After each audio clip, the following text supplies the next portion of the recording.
The Secrets of Doctor Who is brought to you by the Star Quest Production Network and is made possible by our many generous patrons. If you'd like to support the podcast, please visit sqpn.com/give. You're listening to The Secrets of Doctor Who, episode 216. One day, I shall come back. That's it. I've been renewed. Is when a Time Lord's body wears out, he regenerates. I'm a Time Lord. I'm not a human being. I walk in eternity. Braveheart. Change, my dear, and it seems not a moment too soon. Unlimited rice pudding. Position healers. Wearing a bit thin. Fantastic.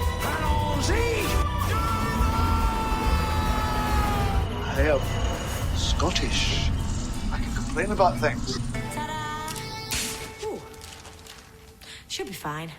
Hi, I'm Dom Bettinelli, and you're listening to The Secrets of Doctor Who, where we discuss everything about the hit BBC series Doctor Who. And today we're discussing the 11th Doctor story called The Rebel Flesh. Joining me today on the panel are Jimmy Aiken. Hi, Jimmy. Howdy, Dom. And Father Cory Stika. Hi, Father Cory. How's it going? Very well, thank you. Folks, if you have a chance, if you have a minute, please take some time to write an Apple Podcast review of the show. Your reviews are really valuable to us as we reach out to new folks. And if you haven't, even if you've written one before, you can write a new one. After a while, they let you write another one. And we really do appreciate it. We haven't had a review recently, so it would be nice to get a review. It also is a nice little boost for us as we read these glowing reviews, right?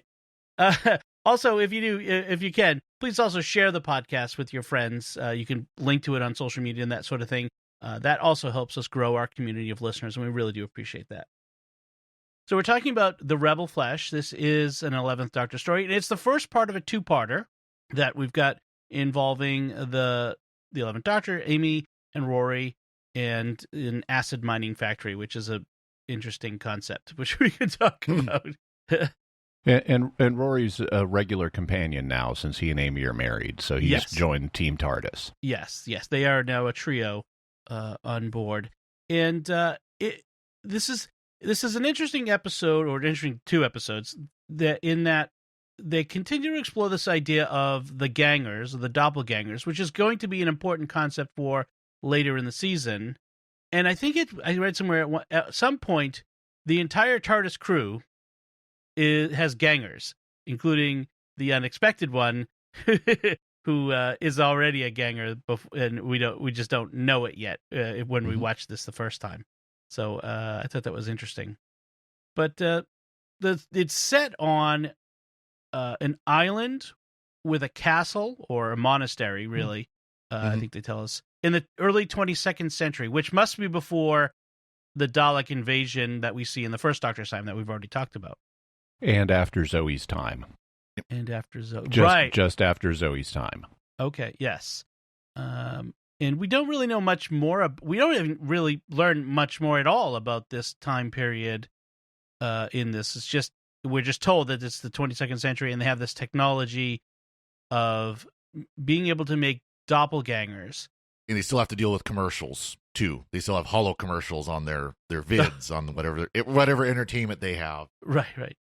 And we know that the acid mining is important to their society for some reason. And we have a typical corporatist, cynical thing, just like in Alien or in the Alien ripoff or homage Earthshock, where you have these people who are employed by some giant corporation and they're driven to make money and get their bonuses and stuff like that. The whole military-industrial complex, because they're a military contractor, apparently, too. That comes up. Yeah. So we start with this. Ooh, so since it's the military, they're probably spraying acid on people as a weapon. Maybe that's what they're doing. Yeah, right. That's it. And Ingsoc is continually at war with East Asia or whoever, and therefore they need lots of this acid. Right. At least this week they're at war with East Asia. Ingsoc has always been at war with East Asia. Oh, that's right. That's right. I forget. Until next week, when we're told they've been always at war with what's the Pacific that one? Other group. The Oceania. Yes, Oceania. So the first, we open with this scene of these three workers dealing with this super corrosive acid. They're wearing these acid suits, which don't seem all that effective, I guess. And one of them, they're horsing around, and one of them falls in the vat and begins dissolving, and they're very blasé about it, more concerned with the expensive suits being destroyed than about the guy apparently dying. So this is supposed to be shocking to us. Even the guy who's apparently dying is very blasé about it. Yes. Yeah, not screaming in pain or anything like that. But of course... So really, they have two levels of protection here, because not only do they have the outer acid suit, but they have the inner doppelganger, right? Which is a kind of flesh avatar. Right. So it's like a drone that you control with your consciousness, which is elsewhere. And made from a programmable matter that we'll meet very soon, but which is an interesting concept that we run up against several times in Doctor Who, I think, right? With this idea of programmable matter. Well, it's certainly a staple in science fiction, especially like Werner Vinge and so forth. And, we're working on something like it right now. Also, since this is living programmable matter, we just recently, as we talked about on Mysterious World in one of our headline segments, have made the first living robots. They're called Xenobots. And they are robots that are made from living cells. In this case, they used frog cells, and they stitch together like the cardiac cells of a frog that contract and expand, and attach them to other cells which served as stabilizers, and they could make these little xenobots that could like walk and crawl and go in circles and stuff. What could possibly go wrong? Yeah. So we have that opening scene, and then we have... But, I know the xenobots keep wanting to eat flies. We don't know why. Yeah, exactly. Yes, they get distracted. So a good thing. And then we end with him, like, obviously, like, seeing the guy, and then he's not dead. So it's clearly there's something else going on. And of course, there's lots of talk about having compensation for workman's comp and stuff like that. Yeah. But it's clear that they're like, yeah, whatever. Yes. It's like like you said, it's the suit was worth more than the person inside of it, and of course we find out why very shortly. Right. And then we switch to the TARDIS, where we have. I thought it was interesting that there's music playing, there's messy clothes laying around, Amy and Rory playing darts. So this is like they're on an off day. They're just hanging out in their messy apartment sort of thing. But the Doctor is ruminating, I'd say, on Amy's weird pregnancy readings. She's pregnant, not pregnant, pregnant, not pregnant, that whole thing. And then he says he's going to drop them off so he can go investigate something. But Amy, who has this knowledge that the Doctor is going to die, that she thinks he doesn't have this knowledge of, doesn't want to leave him alone. She's concerned he's going to go off and die, even though she does know that it's going to be 100 years or something before 200 years before that's going to happen. But she's still feeling very attached to him. So there's this interplay with them. And then the TARDIS gets caught in a solar tsunami from our sun. So they're apparently in our solar system. I don't know what a solar tsunami is, but it sounds bad. Really, really severe solar storm. Okay. Which causes them to land outside this castle/monastery, super corrosive acid factory. He says that the tsunami sent out a wave of gamma particles, which caused fissures to form in the ground and caused all kinds of bad stuff to happen to the TARDIS.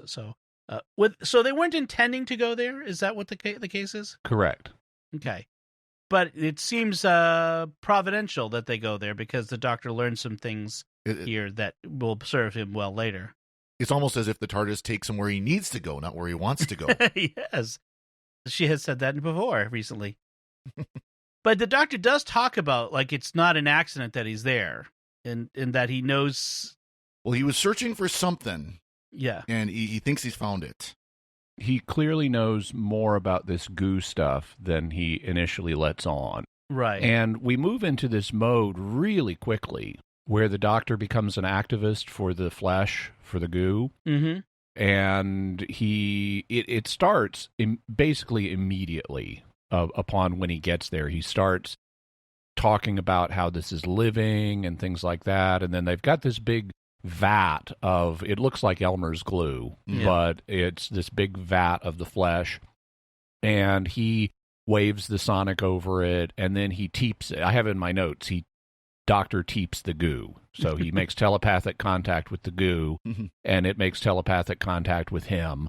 And after that, he's even more. This stuff is alive. You need to think about the implications of what you're doing. And he's basically being a goo activist. Also, we have this stuff going on that is very, in terms of the imagery, since this is set in a monastery and there's this solar storm and it generates lightning and you have these gangers, or that's what they're called. That's the name of the flesh avatar. They're called, a flesh avatar is called a ganger for doppelganger. And they can look fully human, but they also have this mode where they look like Odo from Deep Space Nine. Yes. And this is all very Frankenstein-y. There's like a Frankenstein vibe going on here. Right down to the lightning, the solar storm lightning hitting the weather vane thingy that powers the place. Yeah, that's true. That's very much well, and it's essentially a Frankenstein story, right? This is Mary Shelley, the inanimate flesh being brought to life, and what does that mean? What is the meaning of life? And this is an interesting question that comes up that is part of this whole two-parter: is are the gangers alive? If they're alive, what are they? Are they sentient? And thus, do they have rights? They establish they are alive. The question is, are they people? Right. And are they the people that they're duplicates of? You know, who we when we they first have memories. Right, and when we first meet them, they're still in their little harnesses, their little, I don't know what you would call it, but their little wall hangings controlling the flesh. And so we see how they do that, and basically what we find out is their personalities, their memories, everything go into the flesh. They are connected on that level, and that's how they control them. What goes way beyond any kind of mind control of a remote control robot or something like we've talked about. It's like they become the flesh basically, and the flesh becomes them. Right, but only temporarily. Until the lightning strike. Right, until the lightning strike, and then so what do you like? So I don't know if you want to deal with this now or deal with this at the end of the whole thing, but this idea of the doctor he gets all very much these are individual sentient creatures that have human rights or some kind of sentient rights. What do you are they people? Will they have souls in this case? Well, they almost they definitely become it. I mean, as far again after the lightning strike, but there's a sense that the doctor understands, even when it's in its native Elmer glue state, that the flesh has a consciousness. Yeah, that it has that ability, and of course we see later how strong that ability is after it duplicates the doctor. The doctor gets a ganger as well. Yes. Spoiler to the end. Yes. But it definitely, there's this sense that there is a consciousness in there. Now, is it a human consciousness? I think you could argue it's not. It's something different. It's another species altogether. But that it is there is that sense of eventually, I don't know, I guess, you jumpstart a soul. I don't know how you would put that with the lightning. So the metaphysics of how, people get souls. I mean, the church's understanding is that God creates them out of nothing at the moment of conception. And how you get to conception, or how you get a body, which is what conception is when the body of a new human being comes into existence, or any new life form, that reproduces sexually, is conception. And it doesn't matter how you get a body. If you get a body, God provides it with a soul. Mm-hmm. So if you have natural twinning or artificial twinning, which we call cloning, or if you have, a child born through an illicit union, or if you have a child that's conceived in a petri dish, it doesn't matter. However you get that living human body that displays rationality, God gives it a rational soul. Otherwise, it wouldn't display rationality. And so since these are living bodies and they're displaying human-level rationality, they have rational souls. So somehow, even if they're not technically our species, they are. And I think it's pretty safe to say they're not, because they can do things that we can't, like grow enormous necks and slide through small openings. Right. And punch someone across a room. Yeah. Handy. They nevertheless do have rational souls, and they are people, at least after the lightning strike. And so the doctor's right here that they need to be treated as individuals whereas the natural reaction of the workers that they are copies of, they have that have their memories and consciousness, there's a sort of an uncanny valley reaction of these things are too much like me, and I want them destroyed. It's a copy of me, and it should be destroyed. It shouldn't be allowed to exist. And while that's an understandable reaction, it's not wouldn't be a moral action on their part to do so. The sense I got is the Doctor knows more about the future of this technology. He even refers to this as a primitive stage of this technology. And so his knowledge of how the gangers are going to be integrated into society in the future is bleeding back now. Yeah. This would be a little bit like traveling to when England had slaves and saying, you may want to think about this slavery thing and maybe they can be full members of society and stuff. Right. And I think an argument could be made that when the gangers were still under human control, that they were basically robots. I mean, for lack of better terms, they lack sentience. They lack sentience, but once that lightning storm hit, that changed. Yeah. Also, the Doctor makes a point that the gangers, that the humans have imposed their memories and personalities on the flesh. And so they bear responsibility for what they've done and for their part in creating these people. Right. Yes. So what happens is the solar storm has a surge or a particularly bad moment that knocks everybody out and knocks out the power for an hour. They realize that they've been out for an hour, and when they come to, I thought it was interesting. Amy and Rory, and this is a clue. Amy and Rory wake up in the flesh room, not in the room they were in when the Doctor left them. He left them in a kind of control room. But when they wake up later, they're in the flesh room. So that's an interesting clue. And everyone was out for an hour. And they find evidence that the gangers have been doing stuff in that hour. Initially, one of the women they meet tells them that, it's just been like 2 minutes. And then they discover it's been an hour, which is a clue that she's a ganger. Yes. And there are 5 employees of this station, 5 contractors, 3 men and 2 women. And it turns out that both of the women are gangers. Yes. And I don't and I have to say that around the middle of this episode, I found it very hard to follow.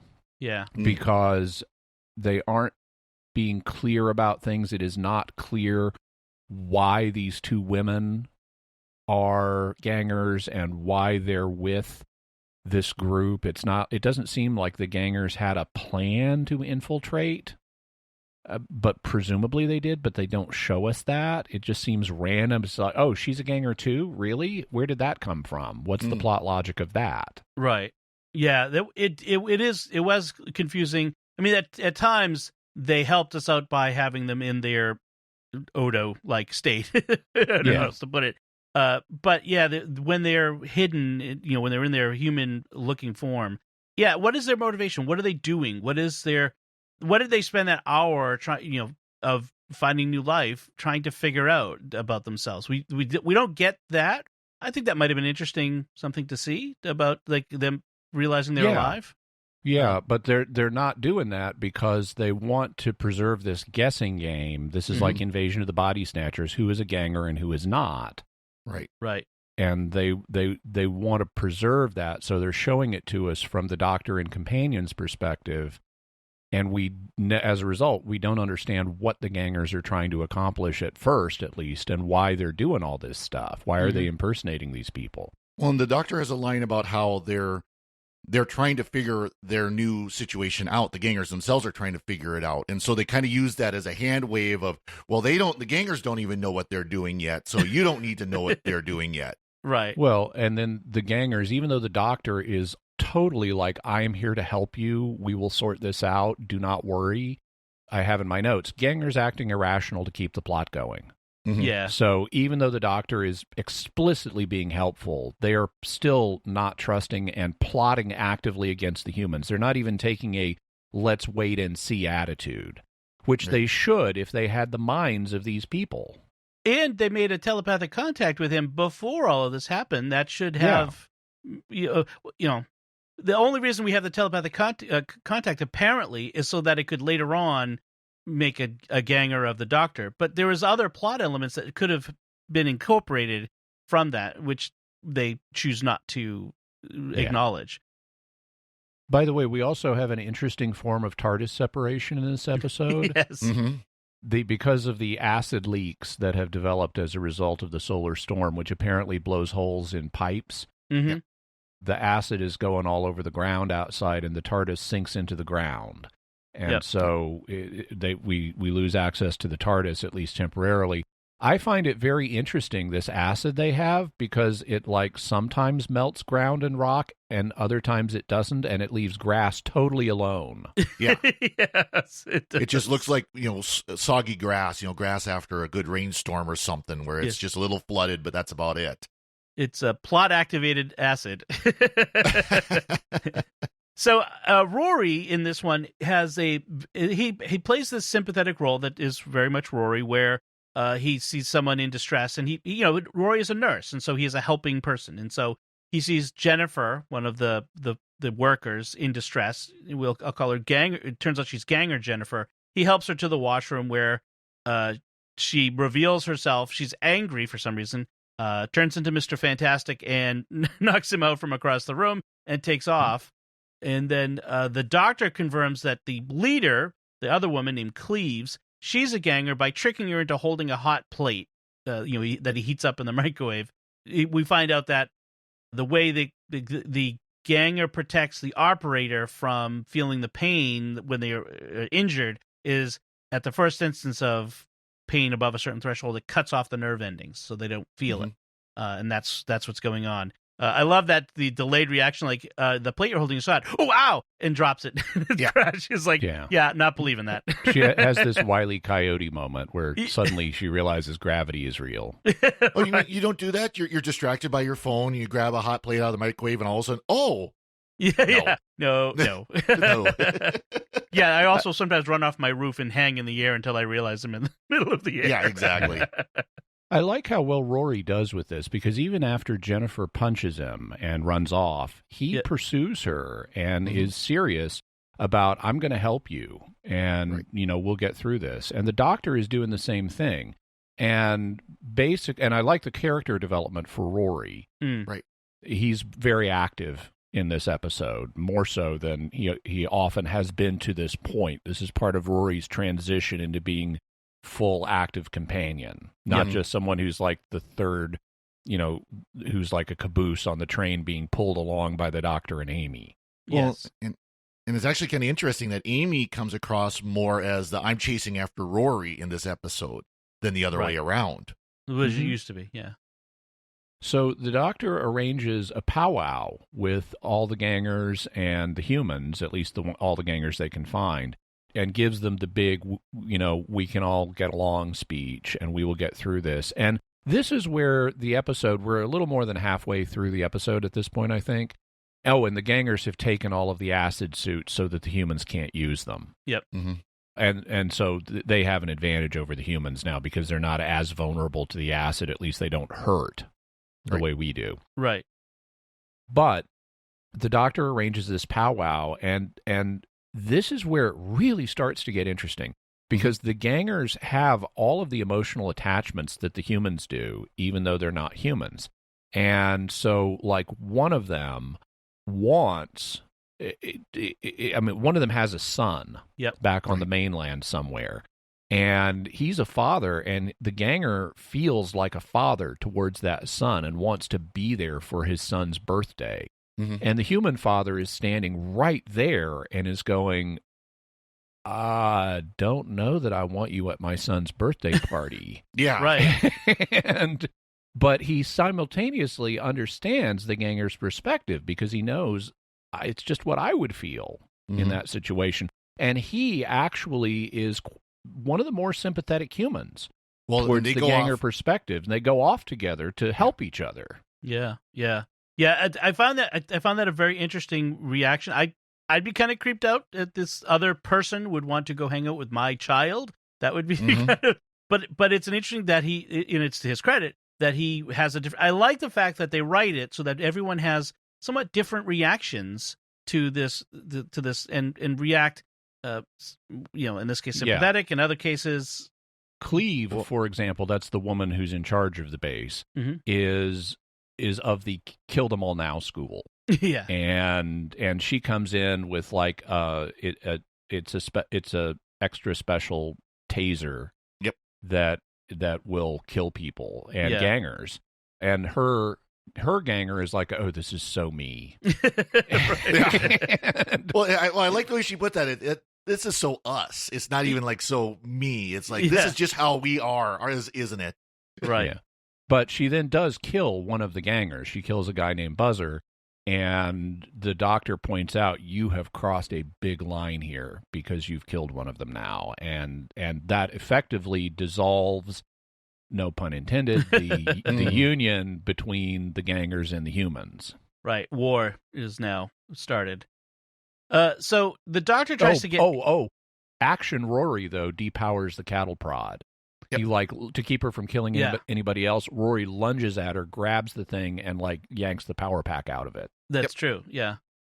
So Rory is running around after Ganger Jennifer, and then eventually pursued by Ganger Jennifer. And Amy, meanwhile, is refusing to listen to the doctor's order to go back to the TARDIS, which she wouldn't be able to anyway at this point. But she's I'm going off on my own to find Rory, and that's that. So she's going to be in danger.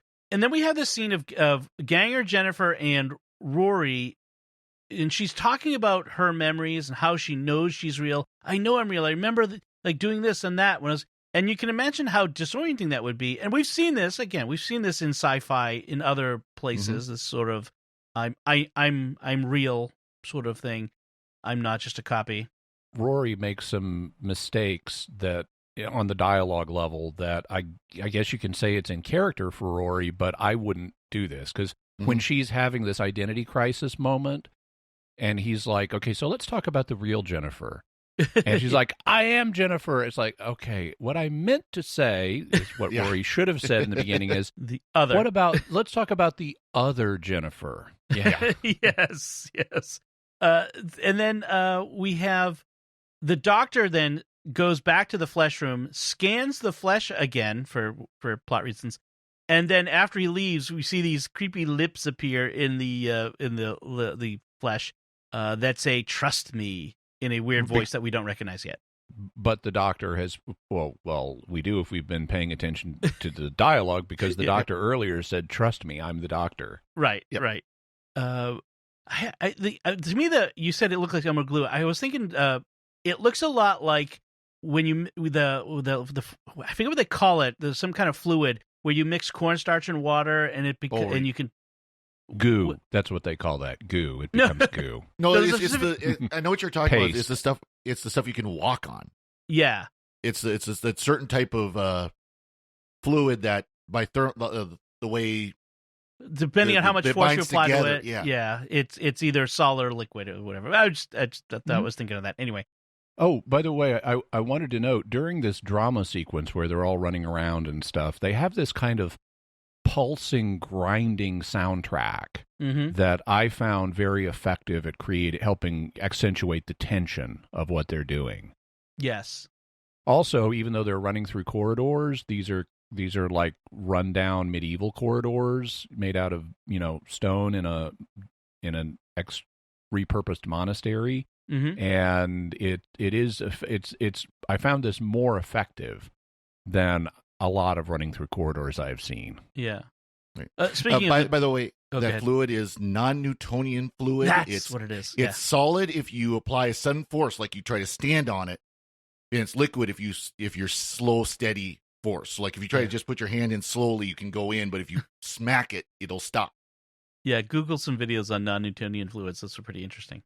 So speaking of the music, we do have some pop music in this episode. I should mention as Dusty Springfield. Dusty Springfield. You don't have to say you love me, which is based on an Italian song, which is really good. So that was good. And what was it? It was recognized by Rory because it was one of his mom's favorite. Dusty Springfield was one of his mom's favorites, which we never see Rory's mom, do we? We only see his dad. We don't. Yeah. Interesting. And so his mom apparently, or well, I should say these people in the 22nd century are are fans of classical folk tunes. Yes.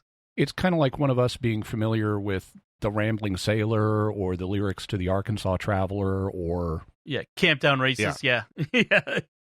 Yeah, that's true. Which, but of course you got to have the retro thing, so they're playing it on an actual record player, on an actual record, real vinyl. So it can't be just some computer MP3 or something like that. Yeah, futuristic iPod. Nope. I love the episode of Third Rock from the Sun where the aliens who have come to Earth are talking about how it's in the era of CDs. Mm-hmm. And are talking about how it's too bad that this planet hasn't yet discovered the superior sound of vinyl. That's right. So the Doctor he tries to go back to the TARDIS and finds it buried up to the top. Old Dan Tucker. That's the other one I was thinking of. Okay. Old Dan Tucker is a mighty man. He washed his face in a frying pan, combed his hair with a wagon wheel, and he died with a toothache in his heel. Now get out the way, Old Dan Tucker. You're too late to get your supper. Supper's done and dinner's cooking. Old Dan Tucker, just stand there looking. Oh, there is one that we listened to, we picked up, and it was something about giving the devil the old wife, the devil and the old wife or something. Oh, I don't know that one. Oh yeah, it's hysterical. The kids loved it because she was my old wife was so mean that the devil sent her back. The devil came to take her, and the devil sent her back. So it was. I'll have to get that to you after, Jimmy, because it's a funny folk tune that we picked up when we went to visit Great Smoky Mountain National Park, and we picked up some music. Anyway, that is totally not what we're talking about here. So anyways, they're all running through corridors at this point. We need to pad. This is our equivalent of running through corridors. We need to pad the runtime on this podcast because there's not too much more to say about this episode. Well, right. This is an episode actually that it's got a lot in it, but it's real quick. It's action. It doesn't. Yeah. It's a lot of action. It reveals much, and it really. I mean, of course, it's all revealing everything to both the second part of this two-parter and the season going forward, too. Right, right. So there's a couple more things we should talk about. I do like when the Doctor goes to the TARDIS, he has to take off his boots and run around barefoot like an episode of Die Hard, another Die Hard retro. Because acid. And then Amy does, as she's searching around through the castle, she does open a door and sees the eye patch lady through a hatch in the wall again. So we're continuing to see Eye Patch Lady, who's important for the season-long story arc. The Doctor does bring everyone back together again in the same room. He tells them that the storm caused the flesh to become hardwired, and refers to the gangers as sacred life, which I thought was interesting. That he would refer to them that way. There's another earlier reference where the Doctor talks about it's appropriate that they're doing this in a church, because of course this old monastery, so it's got the chapel, because it's the miracle of life. Yes, right, and a kind of analog to resurrection in a sense, although they're not dead when the new body comes alive, but that the analog. Real Jennifer, who they're all running around trying to escape from the enemy here, and Real Jennifer ends up running into a new ganger in that chapel, and it turns out to be the ganger of the Doctor. That's when they end up finding him. With the Odo face, and he says, "Trust me, I'm the Doctor," and that's where we do end this episode.